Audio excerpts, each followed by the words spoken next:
Hi, I'm Taylor Williams, and today we're focusing on teaching for equality. Socioeconomic status in education.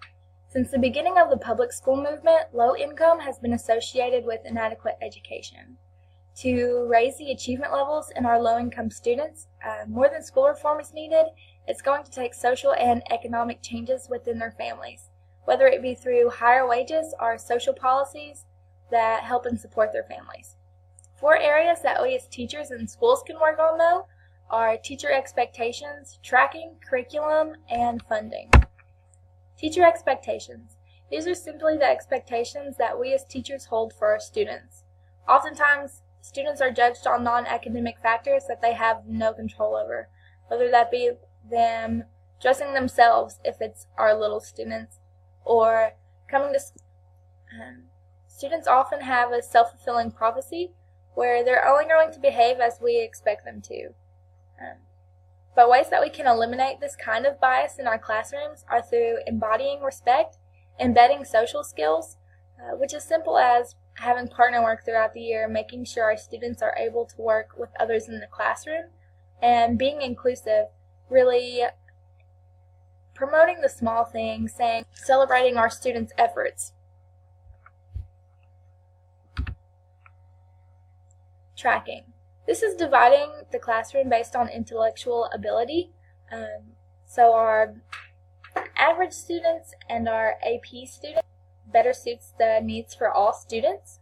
Others argue that it's a form of educational discrimination. Students who are placed in our higher groups are really pushed towards academic greatness, while others are left to be average. The Gifted and Talented program in most schools is a great thing, but I also think that everybody's gifted and talented. Everybody brings a special set of skills to the classroom. Gifted and talented students are often given special projects in class that make others feel left out. So I think we as teachers should really focus on bell ringers that cater to the whole classroom and really focus on skills like processing and sequencing, long-term, short-term memory, and problem skills, which are areas that gifted and talented students get more practice in. Curriculum for equality. For many students, school is considered a safe place. Students come to school with these chronic stressors, but they don't wear a sign around their neck saying chronic stress lives here. So it's really important that we as teachers get to know our students in the environments that they come from.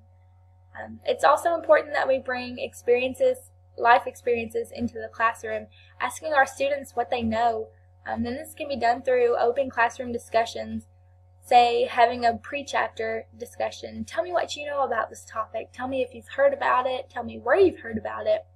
And then post-chapter saying, how can we apply this to our lives? How can we apply this to our community? It's also important that we encourage student research so that students are learning things on their own. They're getting out there. They're taking the time to say, okay, this is important to me. And drawing references from the community to create authenticity. What makes this important to our students? Here in Camden, we have what's called the Area, and they make rocket missiles and rocket fuel, so STEM is really a big thing to push here. So it's important to see, okay, we're all of these science topics, what does it mean to our community? What is our community using it for? And things like that. By federal, state, and local funding, the primary source from local funding being property taxes. So our high-income communities with higher-paying jobs are going to have better schools, where low-income and rural communities sometimes suffer. Many people say that this can be fixed by raising teacher salaries. I don't necessarily think that a higher salary means more qualified. I think it's down to the school's standards. If schools would get away from hiring people who just passed their praxis, and getting well-certified teachers, I think that it could help. Other suggestions that people have include smaller class sizes, pre-kindergarten programs such as Head Start, and tutoring.